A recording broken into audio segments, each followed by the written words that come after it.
Transmitiendo desde la Ciudad de México. Urus Radio. Una estación para compartir.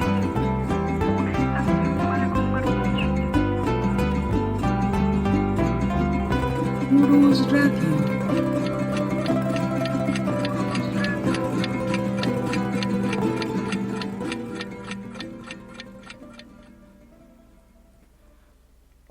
Hola, ¿qué tal? ¿Cómo están, amigos de Urus Radio? Aquí estamos nuevamente con ustedes, transmitiendo en vivo desde la Ciudad de México.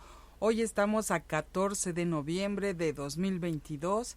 Los saludo, soy Doris y pues bueno, estamos aquí con el profesor Francisco Mendoza, que ustedes lo conocen muy bien, es quien nos narra las magníficas historias de nuestro querido México.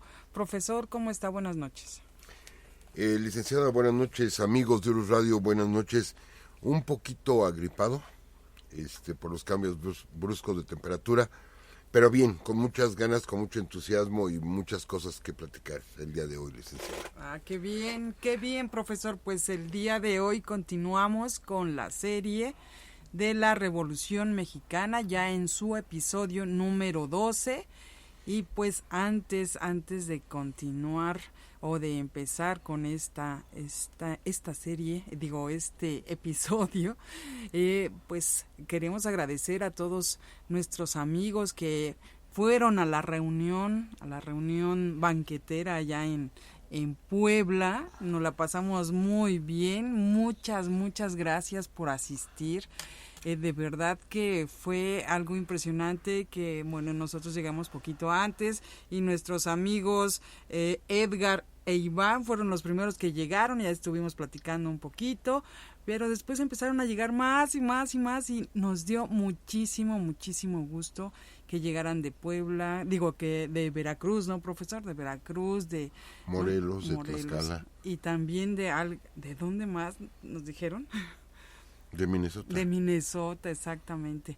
Y pues de verdad les agradecemos todas esas muestras de afecto, gracias por los obsequios. Y pues también el siguiente día estuvimos en la escuela secundaria Mariano Escobedo, y pues gracias también al profesor Andrés Ramírez, a los directivos, a los docentes, también a los alumnos y exalumnos, muchas gracias.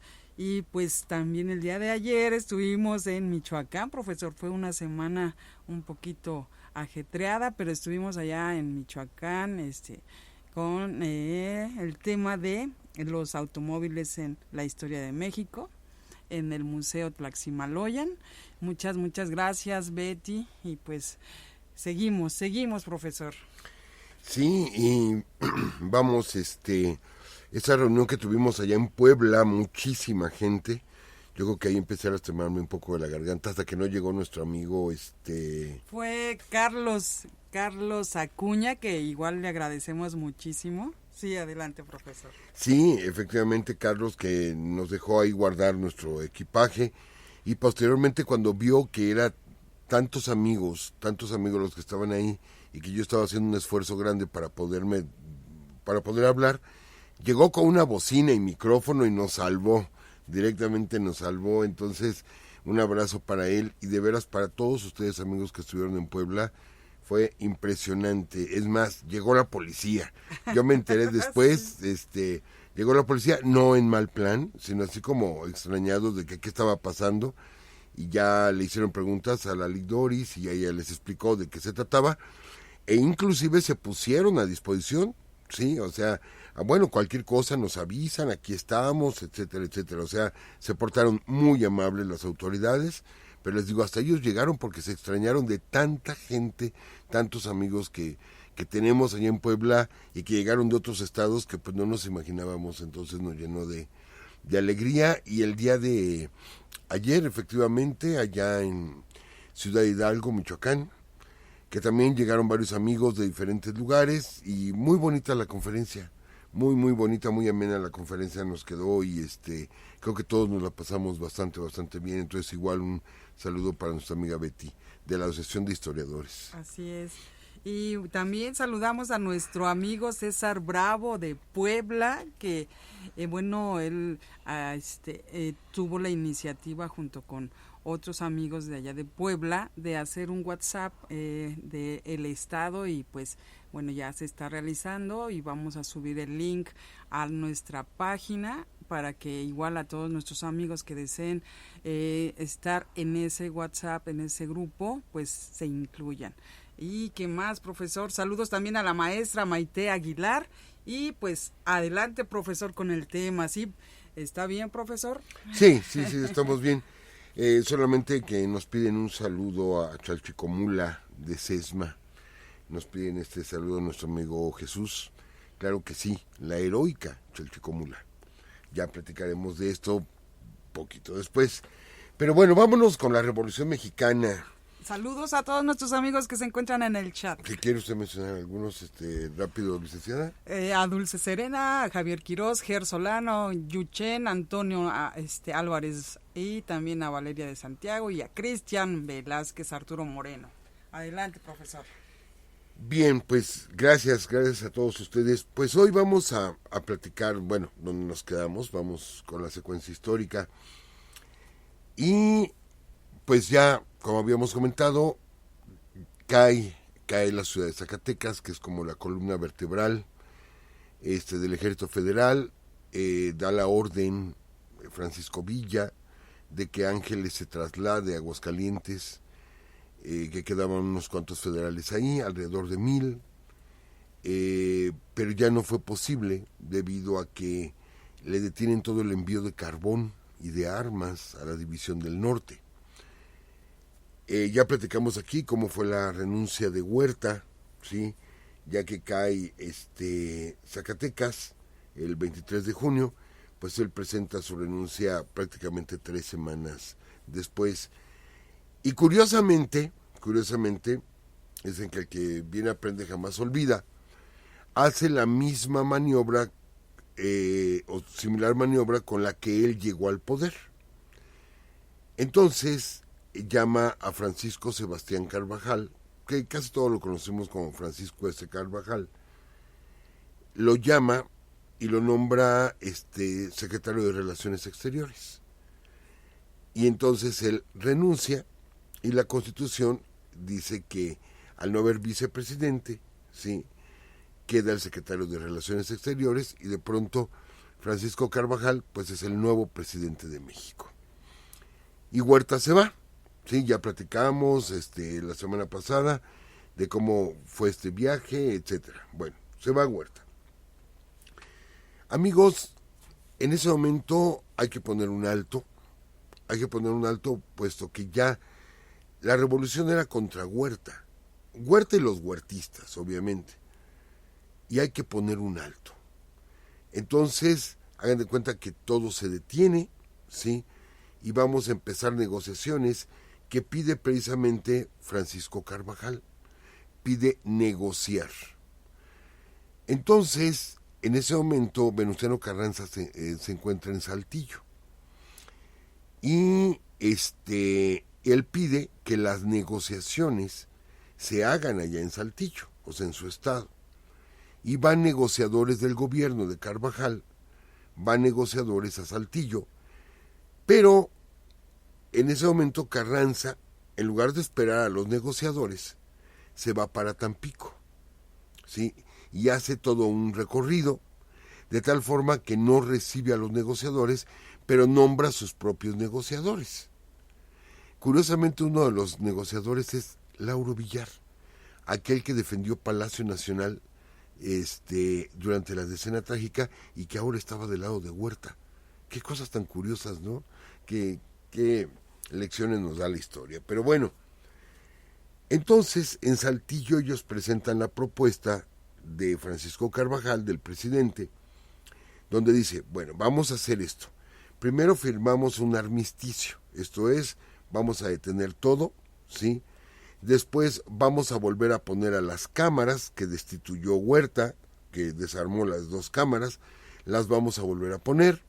Yo presento mi renuncia ante la Cámara de Diputados y la Cámara de Senadores, y entonces ellos ya toman la decisión de cómo se va a armar otra vez el país. Obviamente les dijeron que no.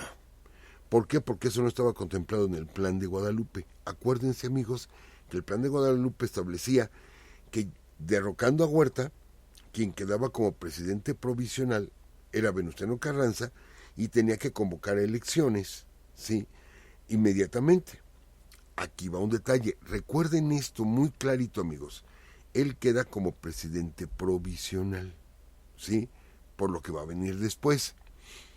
Entonces se regresan los emisarios de Carvajal y Carranza comienza a avanzar hacia el sur. La división del norte, acuérdense que empezó a replegarse por falta de carbón y todo esto, comienza un repliegue estratégico a Chihuahua. Carranza avanza, llega hasta San Luis Potosí, Querétaro y avanza. Y Álvaro Obregón también recibe la orden de avanzar hacia la Ciudad de México después de haber tomado Guadalajara, pasar por León, etcétera, y se detiene en un lugar llamado Teoloyucan, en el Estado de México. Teoloyucan está muy cerca de Cuautitlán, sí, entre Tepozotlán y Cuautitlán, ahí está Teoloyucan. Y ahí es donde se detienen los ferrocarriles con la división del noroeste, que encabeza Álvaro Obregón. Ahí se detienen. Bueno, amigos, la persona que nombra Carranza para las negociaciones es el ingeniero Alfredo Robles Domínguez. Él es el que va a negociar y va directamente a la Ciudad de México, o viene directamente a la Ciudad de México, para negociar con el secretario de guerra del gobierno de Carvajal, que es el general José Refugio Velasco. Entonces va a negociar con él y le dice, a ver, ¿sabe qué? Tienen que entregar la Ciudad de México, ¿sí? Para esto, Carvajal se había reunido con su gabinete de guerra, encabezado, les digo, por José Refugio Velasco, y le habían dicho, vamos a sostenernos, dejamos la capital y nos metemos en Puebla. Y ahí resistimos, ¿sí? Pero otros generales dijeron, ya no tiene caso. O sea, ¿de qué sirve meternos a Puebla si de todos modos nos van a desalojar? Mejor ya la rendición. Entonces, José Refugio Velasco dice, no nos vamos a rendir. Si la Ciudad de México cae, que caiga por las armas. Así de plano. ¿Qué pasaba entonces en la Ciudad de México? La Ciudad de México estaba aterrorizada, amigos. Aterrorizados aquí en la Ciudad de México. Habíamos vivido la decena trágica, los cientos de muertos en las calles, las casas destruidas, algo que no se había visto en muchísimo tiempo en la Ciudad de México. Entonces, cuando saben que los ejércitos, que hay 3 ejércitos que vienen del norte y está el ejército zapatista en el sur y todos quieren tomar la Ciudad de México, comienza el caos. De hecho, en esos pocos días de la salida de Huerta hasta que comienzan las negociaciones, ¿sí?, era tren y tren y tren rumbo a Veracruz. Se calcula que más de 30,000 personas salieron hacia Veracruz. Obviamente, quienes tenían el dinero para pagar un boleto de tren, y obviamente que era gente rica, ¿sí?, que habían apoyado al porfirismo, estuvieron en contra de Madero y después apoyaron el huertismo. Entonces, se va Huerta, pues ellos se van inmediatamente para Veracruz con la idea de salir del país, de huir del país, y abandonan sus posesiones. Ojo con eso, van a abandonar sus posesiones. Bueno, nos regresamos un poquito. Entonces llega Robles Domínguez, se entrevista con José Refugio Velasco y le dice, señor, tienen que entregar la capital, ¿sí? Y José Refugio Velasco le dice, no entregamos la ciudad. Si quieren la ciudad, tómenla por las armas. Así de plano. Dice, mire, aquí adelante, en Teoloyucan, está toda la división del general Pablo González, ¿sí?, la división del noreste. Dice, tenemos 25,000 hombres en esa división. y ustedes no tienen 25,000 hombres. Dice, no importa, no me impresiona. Así le contestó Velasco, no me impresiona.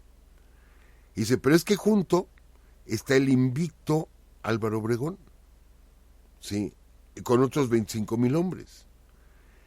Y le contesta muy orgulloso José Refugio Velasco, pues aquí va a sufrir su primera derrota. Así de plano. Dice, bueno, suponiendo que eso pasara y que ustedes derrotaran a Obregón y a Pablo González, quedarían sus tropas tan diezmadas que nada más basta llamar a la División del Norte de Pancho Villa y los va a exterminar a todos. Dice, no. Dice, porque quedaría tan arriba el ánimo de mis soldados al derrotar a Obregón y a Pablo González que vamos a correr a cañonazos hasta Chihuahua a Pancho Villa. Así, en ese plan de háganle como quieran. Entonces, Alfredo Robles Domínguez, amigos, saca de entre sus ropas un telegrama interceptado, o sea, es una copia de un telegrama interceptado del presidente de los Estados Unidos, dirigido al almirante Fletcher. No olvidemos, amigos, el puerto de Veracruz está tomado. El puerto de Tampico y el puerto de Veracruz está tomado. El puerto de Tampico únicamente marinamente, pues bloqueado, pero Veracruz están las tropas norteamericanas. Y le entrega el telegrama. Y el telegrama dice más o menos así. En caso, o sea, dándole órdenes el presidente norteamericano al almirante Fletcher, dice, en caso de que se vean en riesgo las vidas de norteamericanos o de posesiones en la o de sus posesiones en la Ciudad de México, diríjase usted inmediatamente y tome la Ciudad de México. ¿Sí? Eran las instrucciones del presidente norteamericano, tomar la Ciudad de México. Entonces, José Refugio Velasco, cuando ve el telegrama, dice, pues es que si yo voy a defender a sangre y fuego la ciudad, pues obvio que vamos a lastimar a gente de todos los países, ¿no? Los diplomáticos, etcétera, y esto va a provocar una intervención norteamericana, ¿sí? Y lo que hace únicamente es decirle a Robles Domínguez, dígale al general Obregón que la ciudad se rinde sin disparar un solo tiro. Y se rinden, ¿sí? No quiero imaginar lo que hubiera pasado, igual y no pasa, o igual y sí. Nosotros nada más platicamos lo que sucedió, pero ese telegrama fue el que cambió la actitud de José Refugio Velasco, el secretario de Guerra, y con esto entregan la Ciudad de México. Entonces ahora pues se va a hacer la firma de estos tratados, que realmente son convenios, ¿no? O sea, están haciendo un convenio, pero se les ha llamado normalmente tratados. El tratado tiene otra connotación, pero bueno, se le quedó así como tratados, realmente son convenios. Entonces, pues se va a entregar la ciudad y le avisa a Robles Domínguez a Venustiano Carranza de que sí, se va a rendir la Ciudad de México. Y yo aquí quiero hacer un paréntesis, amigos. Recordemos la conquista de la Ciudad de México por Cortés, y cayó la Ciudad de México y cayeron todos. Recordemos, sí, que la idea de Hidalgo era tomar la Ciudad de México. Recordemos que los norteamericanos tomaron la Ciudad de México y se paró la guerra. Y siempre lo hemos dicho, es que la Ciudad de México no es el poder, es la sede de los poderes, pero no es el poder. Y Benito Juárez lo entendió así, y dijo, aunque caiga la Ciudad de México, yo me muevo, el poder va conmigo. Y se lo llevó hasta Paso del Norte, ¿sí? Y allá fue Palacio Nacional, un jacal fue Palacio Nacional. Entonces, no aprendimos esa lección, y la verdad es que lo que querían los revolucionarios era tomar la Ciudad de México, con esas ideas anteriores, pues, o sea, la Ciudad de México es el poder, y quien tenga la ciudad tiene el poder en el país.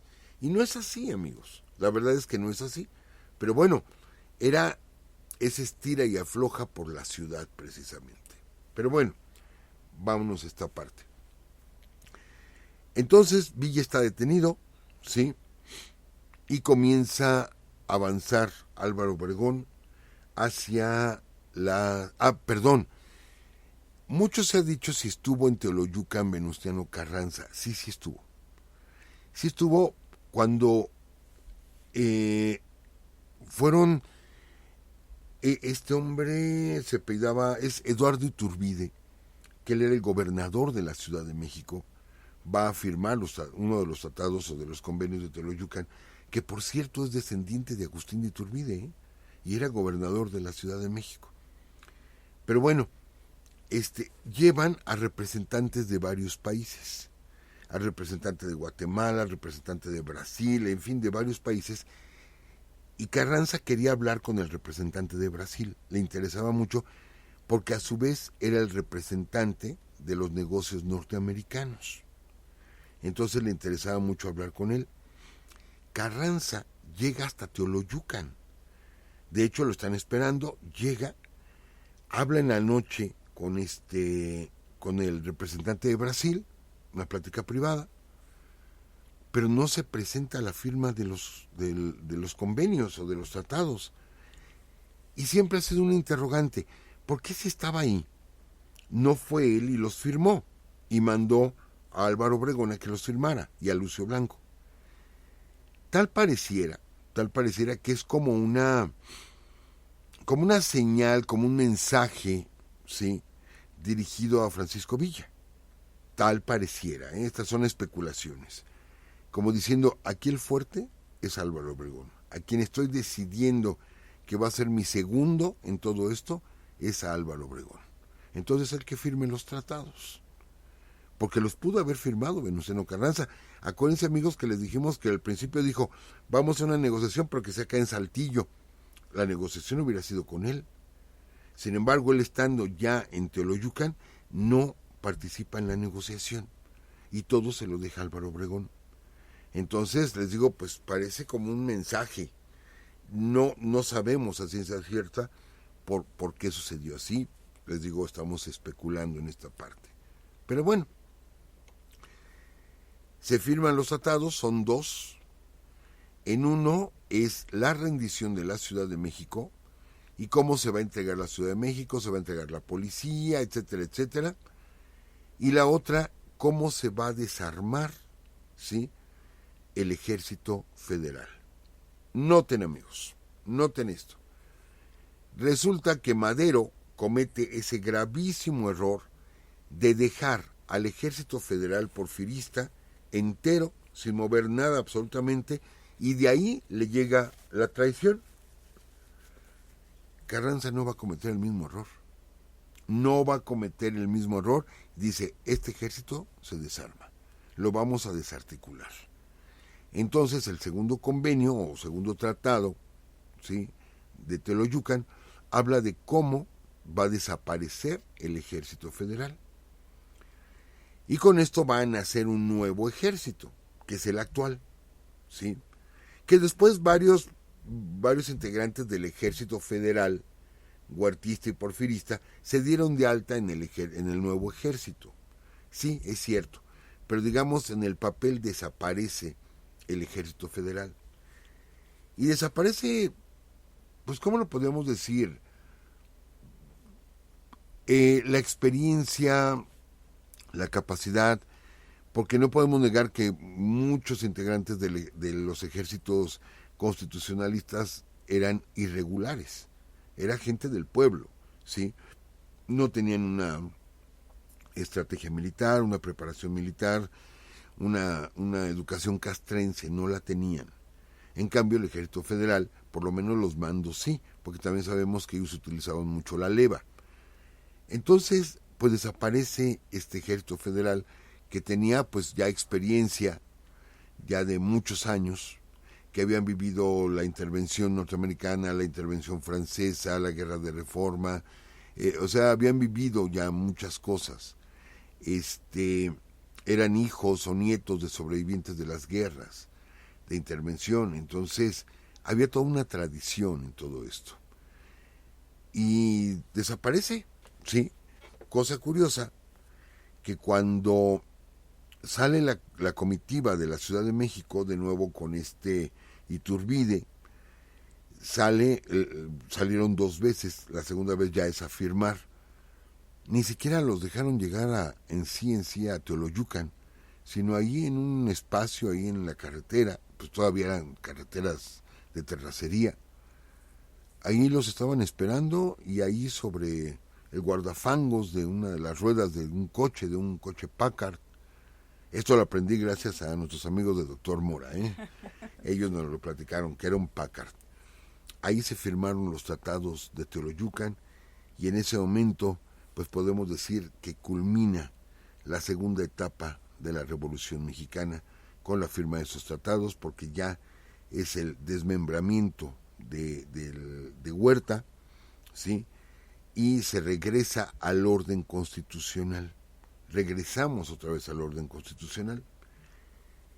Entonces, ¿sí?, queda el paso franco para Álvaro Obregón para llegar a la Ciudad de México, y efectivamente se da la orden de que no se caiga en excesos, en abusos, de que no haya saqueos, de que se va a castigar a aquel que cometa algún saqueo. Eso es cierto, sí es cierto. Avanzan las fuerzas de Álvaro Obregón. Él entra a la Ciudad de México, Obregón, si mal no recuerdo, el 15 de agosto, entra Obregón. Huerta renunció el 15 de julio, o sea, un mes después está entrando Álvaro Obregón. ¿Se acuerdan, amigos, que les decíamos, esta era una carrera para ver quién llegaba primero? Pues el primero que entra es Obregón, para tomar la ciudad y hacer una limpia de huertistas.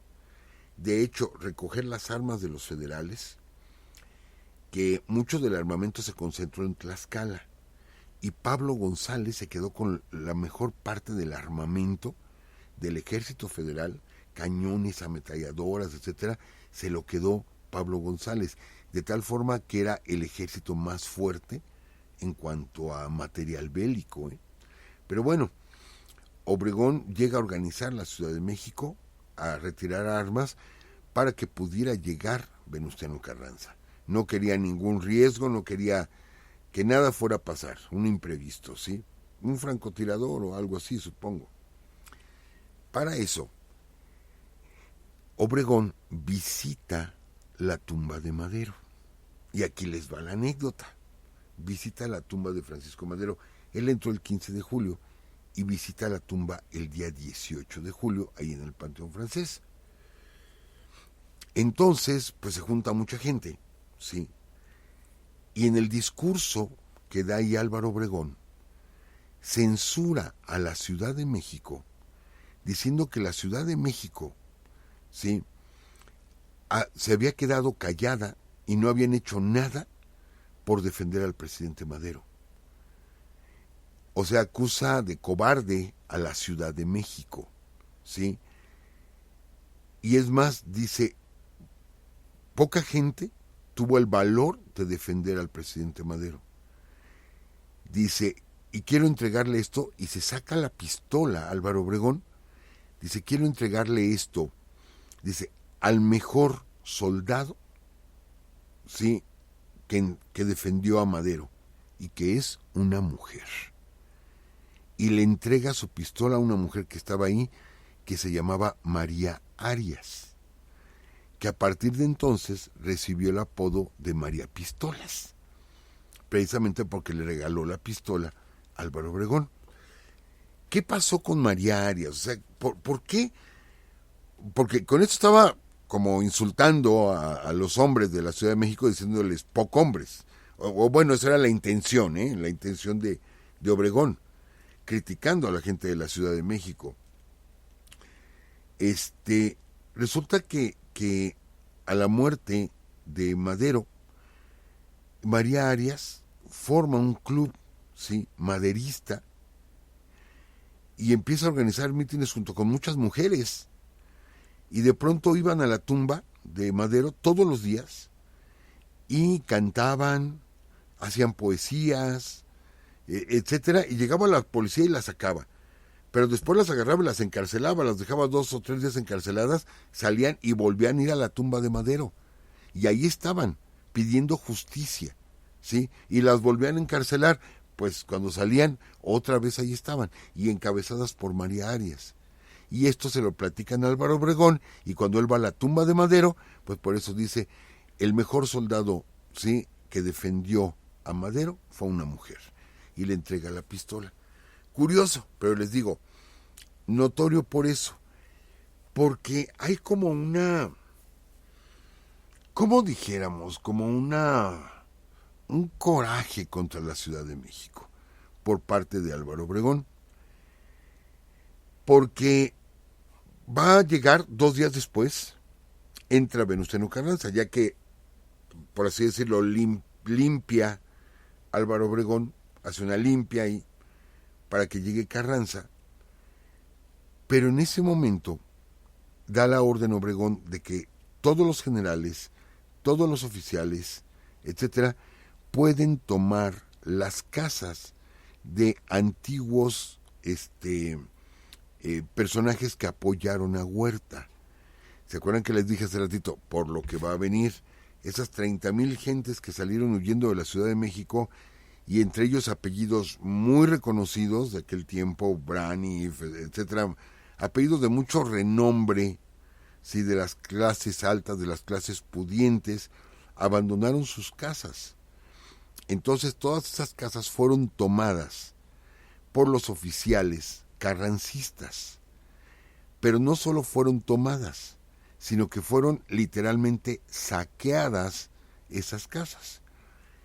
Entonces la orden era no atacar a la población civil o no agredir a la población civil. Sin embargo, eso no entraba en las casas de los antiguos huertistas, entonces tenían el pretexto de llevarse muebles, de llevarse cuadros, de hacer lo que quisieran con las casas de los ricos que habían abandonado y que se habían ido para Veracruz. Y ahí es donde empieza la fama de los carrancistas, ¿sí?, que ya no eran constitucionalistas, sino con sus uñas listas. Ahí es donde comienza esa fama de carrancear. Entonces, era como una especie, les digo, de castigo, por así decirlo, una especie como de revancha por la Ciudad de México. No olvidemos que la Ciudad de México lo padeció, y lo padeció intensamente, lo que fue la Decena Trágica. Pero el pueblo no estaba armado. Aún así murieron cientos de civiles en la Decena Trágica. Entonces, se me hace un juicio a veces un poco rudo lo que hizo Obregón. Qué bueno que le reconoció a María Arias y le regaló la pistola, excelente, qué bueno que lo hizo. Pero así como en el contexto decir que los hombres de la Ciudad de México fueron cobardes, pues que se me hace como un poquito exagerado por parte de Obregón. Pero bueno, la cuestión es que toma el poder Venustiano Carranza. ¿Se acuerdan que les dije, cuidado con esto, de presidente provisional? Carranza en ese momento no se asume como presidente provisional, porque de ser así, al no haber reelección, en automático él no podía haberse elegido para presidente. Entonces solamente queda como encargado del poder ejecutivo, ¿sí?, pero no como presidente. Tuvo mucho cuidado en esa parte legal, porque sí estaba el error en el Plan de Guadalupe. Él quedaba como presidente provisional, pero les digo, automáticamente quedaba inutilizado, según la Constitución del 57, para poder elegirse como presidente. Entonces, nada más toma a su cargo, digamos, el poder ejecutivo, ¿sí? Y lo que hace es convocar a una reunión de generales en la Ciudad de México, en la Cámara de Diputados de Donceles, para pues decidir qué es lo que se va a hacer. El único problema, ¿sí?, fue que cita a Carranza únicamente a generales constitucionalistas. No cita a generales villistas, y no cita a generales zapatistas. Él simplemente cita a generales y gobernadores constitucionalistas y se hace la primera convención aquí en la Ciudad de México. Amigos, hay que organizar al país otra vez. Hay que organizarlo, hay muchos problemas y todavía tenemos a los norteamericanos en Veracruz. Todavía están ahí metidos. Entonces tenemos una amenaza latente, ¿sí?, sobre nuestro país. Entonces es urgente que se solucionen los conflictos. No le queda de otra a Carranza que aceptar que se haga otra convención revolucionaria en un lugar neutral, ¿sí?, no un lugar tomado por las fuerzas obregonistas, sino en un lugar neutral, donde pudieran acudir los generales y entonces se toma la decisión de que se iban a citar los generales y gobernadores, ¿sí?, en la ciudad de Aguascalientes, por considerarla la más neutral. Entonces, acuérdense ustedes que Villa ya se había replegado hacia Chihuahua, son invitados los villistas, son invitados los zapatistas, y los zapatistas dicen, no me interesa, nada que venga de Carranza me interesa, ¿sí? Porque aparte, el general Lucio Blanco, que les digo, él es de los que firman los tratados de Teoloyucan, cuando entra Obregón a la Ciudad de México, todas las fuerzas de Lucio Blanco, ¿sí?, se van hacia el sur de la ciudad, hacia Coyoacán, hacia Tulyehualco, etcétera, para ponerle una barrera a los zapatistas, o sea, para que los zapatistas no pudieran pasar. Entonces, que realmente esto había sido una instrucción de Carranza, que le había dicho a Francisco Carvajal que dispusiera de muchos destacamentos en el sur de la ciudad y que le entregaran, o sea, ya cuando se hace la negociación, que le entregaran armamento y todo al general Lucio Blanco. ¿Por qué? Porque quería poner un freno para que no fuera Zapata el que entrara a la Ciudad de México. Entonces, pues ¿cómo haces una convención nada más con tu propia gente? Pues cuando fue mucha la gente que peleó, llaman a los villistas, empiezan a debatir, ¿sí? Porque les digo, se mueven a Aguascalientes, empiezan a debatir y dicen, no, vamos a suspender las sesiones hasta que no estén aquí los zapatistas. Y se suspenden las sesiones allí en Aguascalientes, se suspenden para que puedan venir los zapatistas. Pero los zapatistas, o sea, Zapata es muy, muy desconfiado. Ya le ha fallado todo mundo a Zapata. Todos le han fallado a Zapata, ¿sí? Entonces, lo que se les ocurre es enviar a un general que pudiera tener acceso con Zapata y que Zapata le tuviera confianza. Y es como envían al general Felipe Ángeles, que estaba en Aguascalientes, lo envían para que se entreviste con los zapatistas. Y efectivamente, él va hasta Morelos, se entrevista con los zapatistas y ya les explica cuál es la idea y que se está respetando su participación en la revolución, que no pueden desperdiciar esa oportunidad, sobre todo, ¿por qué? Para que se implante el plan de Ayala, que tanto habían peleado los zapatistas para que se implante el plan de Ayala. Entonces, gracias a las negociaciones de Felipe Ángeles, gracias a esas negociaciones, es posible que Zapata envíe una comisión. Ellos querían que fuera Zapata, querían que estuviera ahí Zapata. Zapata no sale de su tierra, no se mueve de su tierra. Entonces va toda una comisión de zapatistas, Magaña, Sotigama, etcétera, va toda una comisión de zapatistas. Y vamos, las narraciones de la Convención de Aguascalientes dicen que los veían raros, hasta por el tipo de sombreros, pues, ya ven que son de alas muy grandes los sombreros zapatistas, ¿sí?, comparado con los sombreros tejanos o de 4 pedradas que usaban los revolucionarios del norte. Entonces, es otro tipo de gente y comentan las crónicas que sí estaban como extrañados, ¿no? De verlos llegar a los zapatistas. Pero era importante que ahí estuvieran. La semana que entra, licenciada, Sí.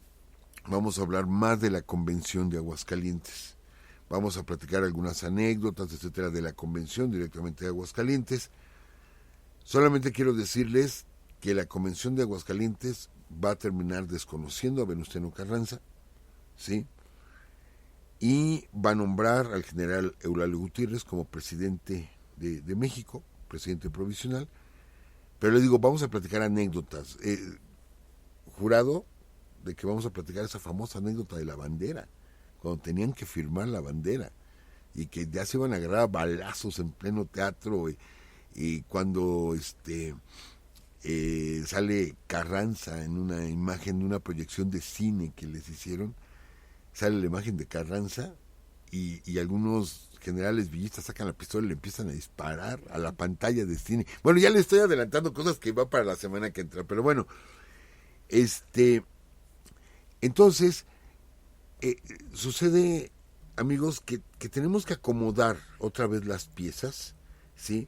Para poder entender la trascendencia de la Convención de Aguascalientes. ¿Por qué? Porque ahí se va a generar la tercera etapa, ¿sí?, de la Revolución Mexicana, donde se va a dar el rompimiento entre todas las cabezas de la revolución y se viene un momento importante, la semana que entra platicaremos de eso, de la toma de la Ciudad de México por quien no quería Carranza que llegara, que fue Francisco Villa y Emiliano Zapata. Pero bueno, antes de eso, les digo, ya me estoy adelantando, ¿por qué será? Es que estoy así como emocionado. Sí, profesor. Definitivamente emocionado. Bueno, cuando entra Carranza a la Ciudad de México, poco antes de convocar esta convención, recordarán ustedes, amigos, la entrada triunfal de Francisco y Madero, así entrada triunfal. Cuando entra Obregón, no pasó nada. La gente se mantuvo como a la expectativa, ¿sí? Y cuando llega Carranza, otra vez la gente salió a las calles, pues querían conocer a este hombre, ¿no? A Venustiano Carranza. Y de hecho es recibido con repiques en la catedral. Cuando entra a Palacio Nacional, repiques en la catedral y salva de 21 cañonazos. Sí, o sea, los más altos honores. Recuérdense, amigos, que él no es presidente, o sea, todavía es el jefe del ejército constitucionalista, nada más. Entonces, él buscaba ese reconocimiento. Pero esto es lo que va a provocar tantas pugnas, amigos, por lo que se viene después. Por eso es necesario como que aclarar esta parte. ¿Hay un protagonismo por parte de Carranza? Sí, sí hay un protagonismo. Carranza no tiene un origen maderista. De hecho, Carranza busca a Madero cuando el primer levantamiento, la toma de Ciudad Juárez, llega Carranza como gobernador de Coahuila, ¿sí? Se presenta con Madero y no se crean que fue una muy buena relación.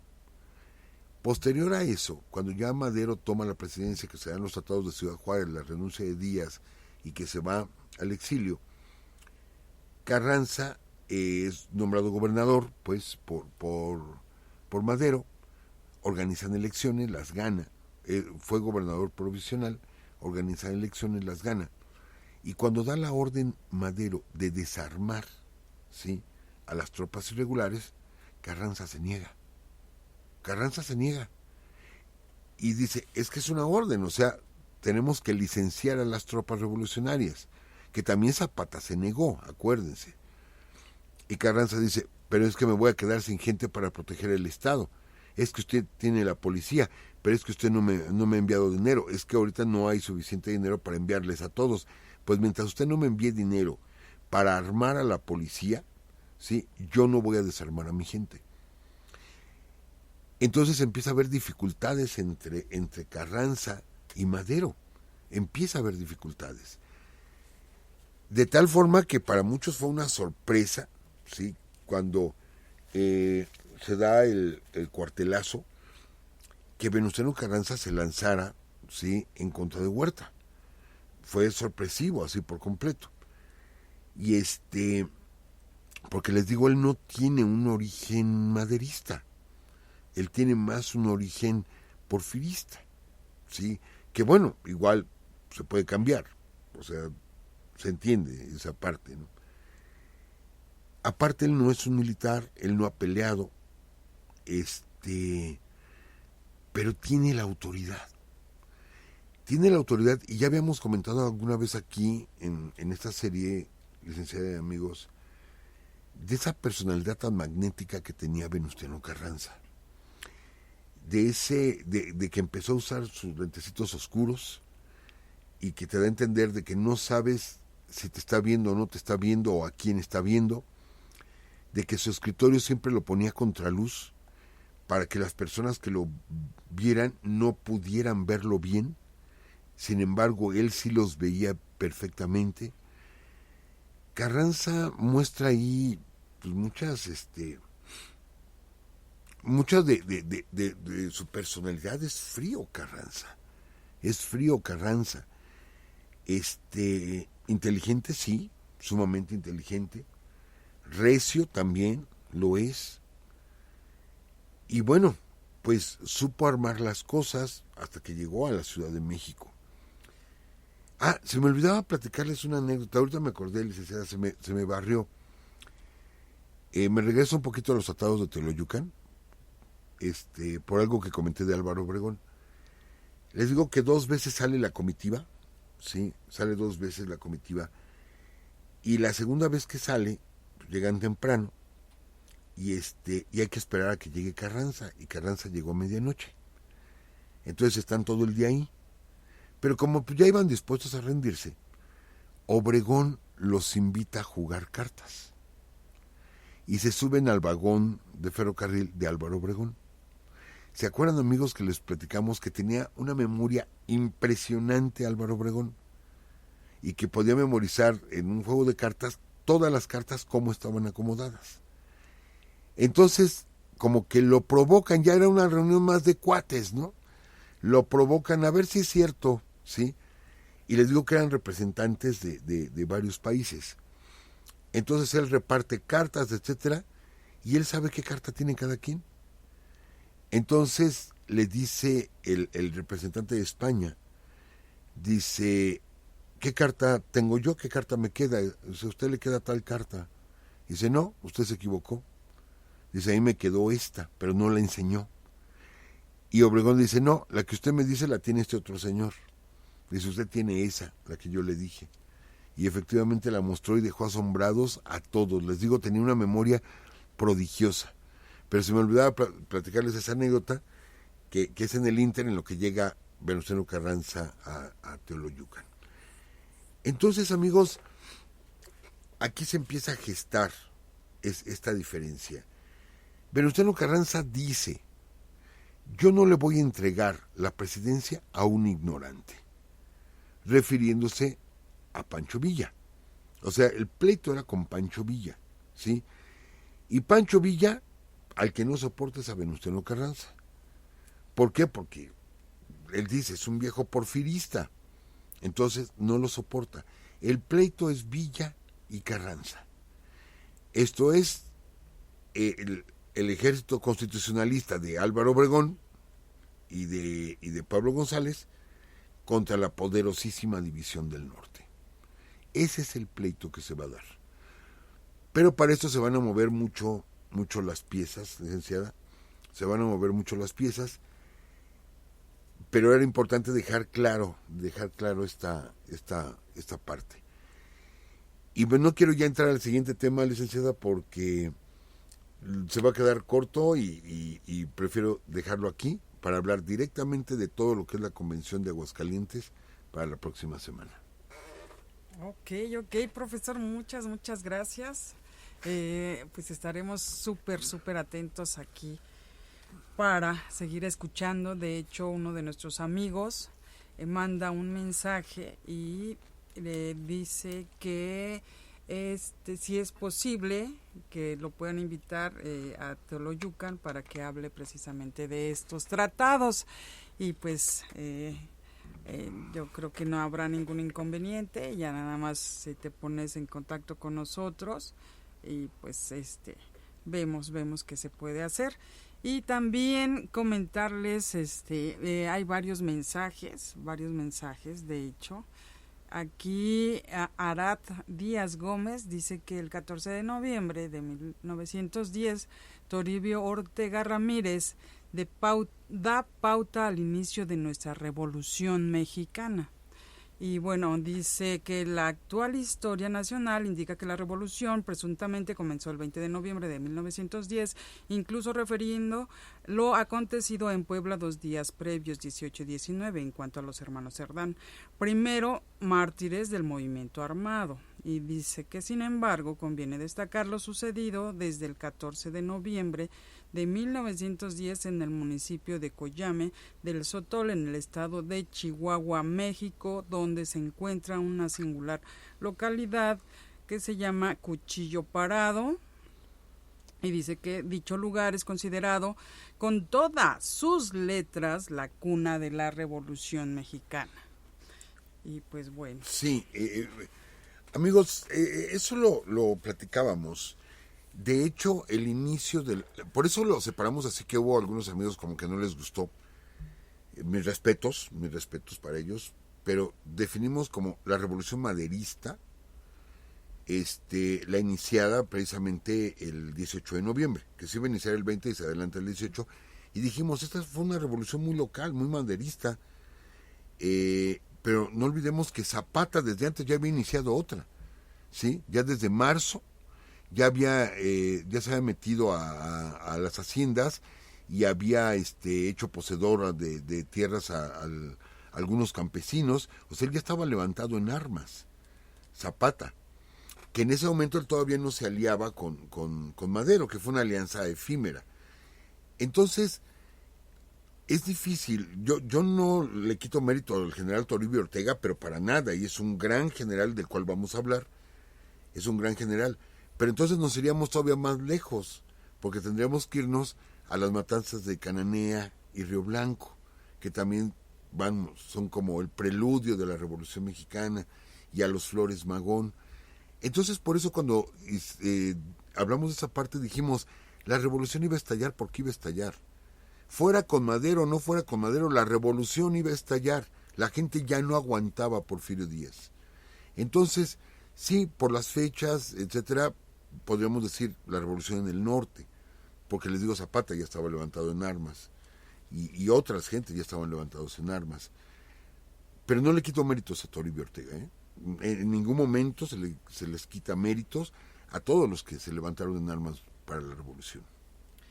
Gracias, profesor. Y bueno, también nuestro amigo Iván Cortés dice que si pudiera hablar después sobre Gustavo Vaz como revolucionario. Y también comentan por acá nuestros amigos, bueno, Alex Ramos dice que, dice, Ángeles se fue muy bien acompañado, llevaba un agrarista puro como el general Calixto Contreras y al joven general Rafael Buelna. Vamos a platicar del Granito de Oro. Tendremos que platicar de él, claro que sí. Ok, muchas gracias, profesor. Y pues algunos de ustedes, amigos, preguntan que qué pasa con lo del festejo del 14 de diciembre, y pues ya estamos a un mes, ya falta muy poco tiempo.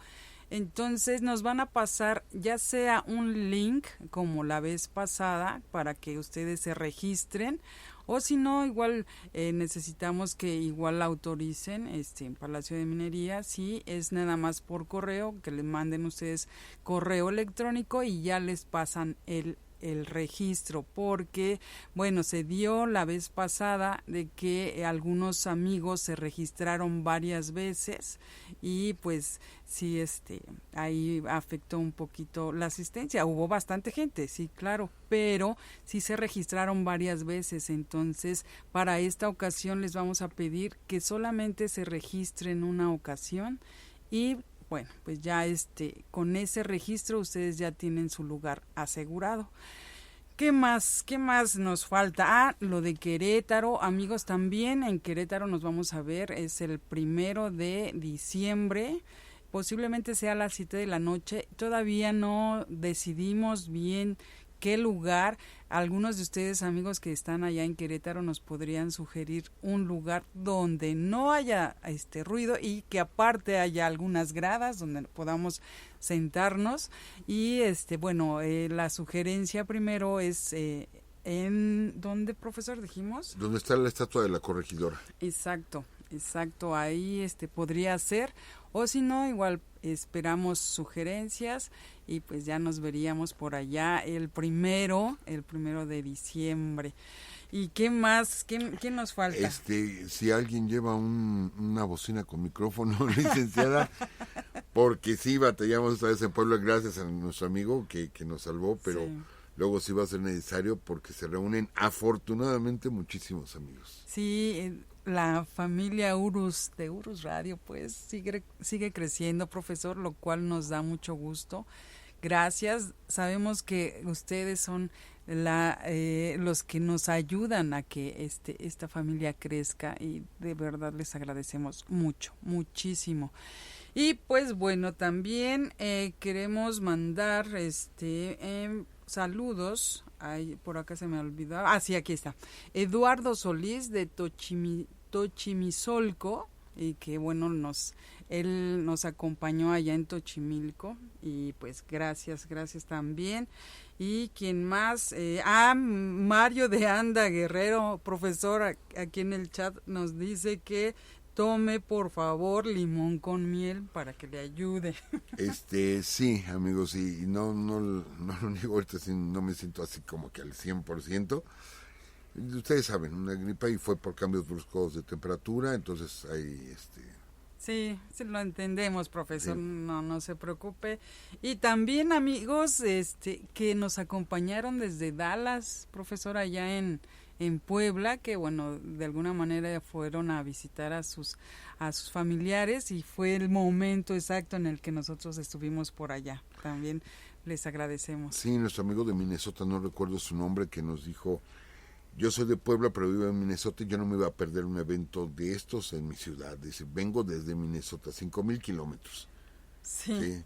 Y pues agradecerles mucho, ¿no? Y todos sus obsequios, muchas gracias. El pan riquísimo.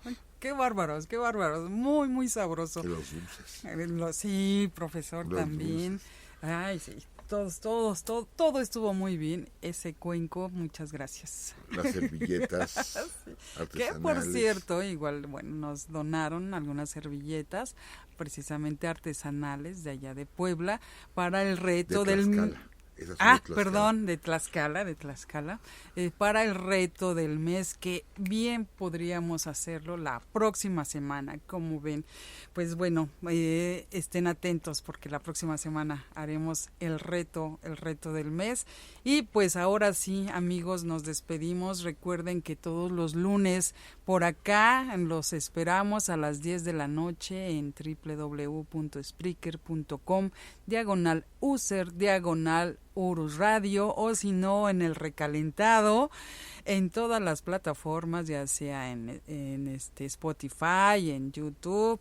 Y pues bueno, por acá los esperamos. Cuídense mucho, les mandamos un fuerte abrazo y hasta luego.